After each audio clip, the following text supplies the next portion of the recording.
Hi everyone, मेरे channel IGNOU learner में आप सभी का स्वागत है। दोस्तों, मैं फिर से आप सभी के सामने इस वीडियो के माध्यम से BHDC 134 का एक बहुत ही मोस्ट इम्पॉर्टेंट क्वेश्चन जो है आप सभी के सामने लेकर आया हूं।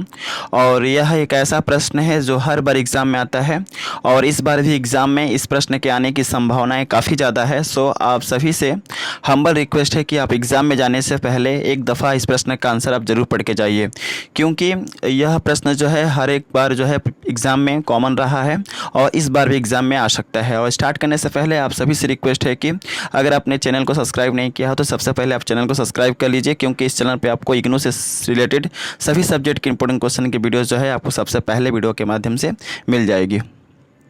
सो प्रश्न की ओर बढ़ते हैं। प्रश्न एग्जाम में आता है कि हिंदी कहानी का स्वरूप स्पष्ट करते हुए कहानी के प्रमुख तत्वों का वर्णन कीजिए। ओके, तो सबसे पहले आपको आंसर के अंतर्गत लिखना है कि किसी भी प्रकार के कहानी के मुख्यतः 6 तत्व होते हैं जो इस प्रकार हैं। ओके, 6 तत्व कौन कौन से होते हैं? पहला है शीर्षक, दूसरा है कथा वस्तु, तीसरा है चरित्र चित्रण या इसको हम पात्र भी कह सकते हैं, और चौथा है संवाद योजना या इसको हम कह सकते हैं कथोपकथन, और पांचवा है भाषा और छठा है उद्देश्य। तो किसी भी कहानी के मुख्यतः 6 तत्व होते हैं। ओके, और जिस तरह से मैं आपको PDF में एज ए हेडिंग के तौर पे पॉइंट वाइज करके जो है आपको बताता हूँ, वैसे ही आपको एग्ज़ाम में लिख करके आना है, तभी आप अच्छा स्कोर कर पाएंगे।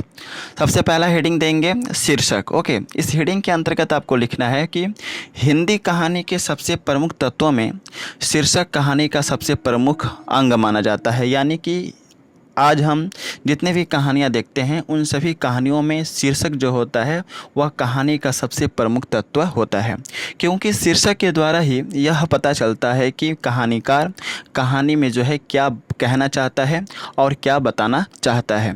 शीर्षक के द्वारा ही कहानी के मूल भाव को समझने में थोड़ा बहुत सहायता मिलती है, इसलिए शीर्षक का चुनाव करते समय कहानीकार को इस बात का अवश्य ही ध्यान रखना चाहिए कि वह शीर्षक जो है संक्षिप्त हो और आकर्षक हो। ओके, तो शीर्षक जो होता है किसी भी कहानी का सबसे प्रमुख तत्व होता है और शीर्षक के द्वारा जो है कहानी का मूल भाव जो है थोड़ा बहुत समझ में आ जाता है शीर्षक देखते ही। इसलिए कहानीकार को इस बात का अवश्य ध्यान होना चाहिए कि वह शीर्षक संक्षिप्त रखे और आकर्षक रखे, ताकि पाठक का ध्यान जैसे ही शीर्षक की तरफ जाए उससे वह अट्रैक्ट हो सके और उस विषय को पढ़ने के लिए उसके अंदर रुचि पैदा हो जाए। नेक्स्ट हेडिंग है कथा वस्तु। ओके, इस हेडिंग के अंतर्गत आपको लिखना है कि कथा वस्तु जो होता है किसी भी कहानी का दूसरा प्रधान तत्व होता है। हम जितनी भी कहानी पढ़ते हैं उन सभी कहानियों में किसी न किसी विषय का वर्णन होता है, अर्थात किसी भी कहानी में जिस विषय का वर्णन किया जाता है हम उसे कहानी का कथा वस्तु कहते हैं। कथा वस्तु कुछ नहीं होता है, जिस विषय का वर्णन किसी भी कहानी में मिलता है वह विषय ही उस कहानी का कथा वस्तु कहलाता है। आई थिंक आप समझ गए होंगे। और इसके बाद अगले पॉइंट के अंतर्गत लिखना है किसी भी कहानी का निर्माण उस कहानी में उपस्थित पात्रों के माध्यम से संभव होता है, अतः कहानी का रचना करते समय कहानीकार को इस बात का अवश्य ध्यान रखना चाहिए कि उस कहानी का कथा वस्तु आकर्षक, रोचक और संक्षिप्त हो।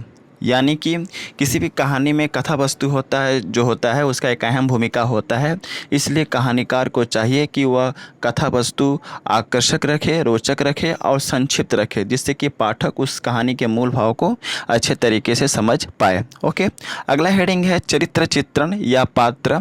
इस हेडिंग के अंतर्गत आपको लिखना है कि किसी भी कहानी में चरित्र चित्रण या पात्र जो है कहानी का प्रमुख तत्वों में से एक है।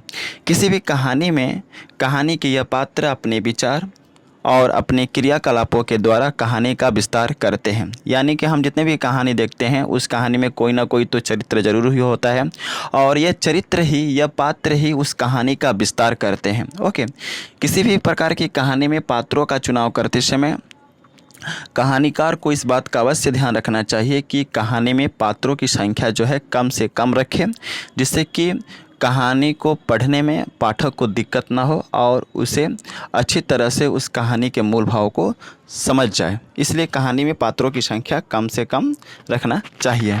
नेक्स्ट हेडिंग देंगे आप संवाद योजना या इसको हम कह सकते हैं कथोपकथन। ओके, इस हेडिंग के अंतर्गत आपको लिखना है कि संवाद योजना या कथोपकथन भी कहानी का सबसे प्रमुख तत्वों में से एक है। किसी भी कहानी में संवाद का महत्वपूर्ण स्थान होता है।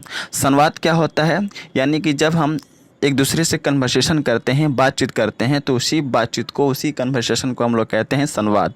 तो कहानी में यह ज़रूरी होता है कि पढ़े लिखे व्यक्ति शिक्षित व्यक्ति की तरह और ना पढ़े लिखे व्यक्ति अनपढ़ की तरह कहानी में संवाद करे।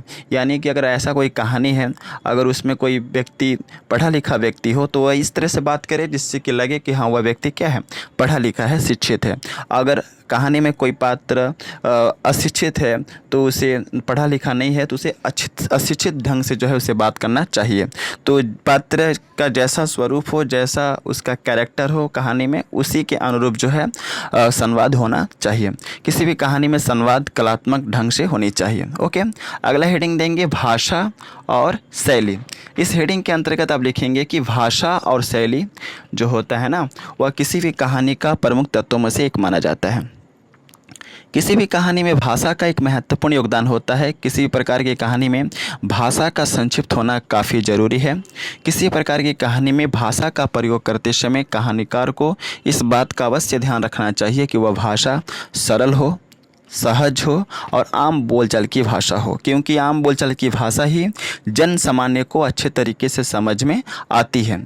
कहानी में भाषा का प्रयोग करते समय मुहावरे हुआ, लोक उक्तियाँ हुआ, उसका प्रयोग करना चाहिए जिससे कि पाठक के ऊपर गहरा प्रभाव पड़ सके और पाठक अच्छे तरीके से उस कहानी के मूल भाव को समझ सके।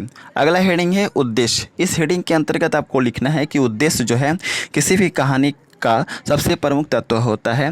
इस संसार में जितने भी कहानी लिखी जाती है, सभी कहानियों का अपना कुछ न कुछ उद्देश्य होता है। हम लोगों ने जितनी भी कहानी पढ़े होंगे अब तक, उन सभी कहानियों से समाज को कुछ न कुछ संदेश जाता होगा। अर्थात कहने का मतलब यह है कि जब कोई कहानीकार कहानी का रचना करता है तो उस कहानी के द्वारा समाज को कुछ बताना चाहता है, समाज के लोगों को कुछ कहना चाहता है और इसी उद्देश्य की पूर्ति के लिए वह कहानी का रचना करता है। तो यह कहानी का सबसे अंतिम तत्व था उद्देश्य, और काफ़ी वेरी इंपॉर्टेंट तत्व है। ओके, और यह प्रश्न एग्ज़ाम में बहुत बार आ चुका है और इस बार भी एग्ज़ाम में आने की संभावनाएं काफ़ी ज़्यादा है। और साथ ही साथ मैं यहाँ पे आप सभी को कहना चाहूँगा कि अगर आपको इसका PDF चाहिए तो आप टेलीग्राम चैनल से जुड़ जाइए और वीडियो के डिस्क्रिप्शन में जो है टेलीग्राम चैनल का लिंक है। ओके, तो उस लिंक पर क्लिक करके आप टेलीग्राम चैनल से ज़रूर जुड़े और इस सब्जेक्ट के और भी वीडियो जो हैं चैनल पे आएंगे। सो आप इस वीडियो को जितना ज़्यादा हो सके शेयर कीजिए, लाइक कीजिए और सो मिलते हैं नेक्स्ट वीडियो में इसी तरह के इंपॉर्टेंट क्वेश्चन के साथ। So best of luck for all of you for exam and thanks for watching my video.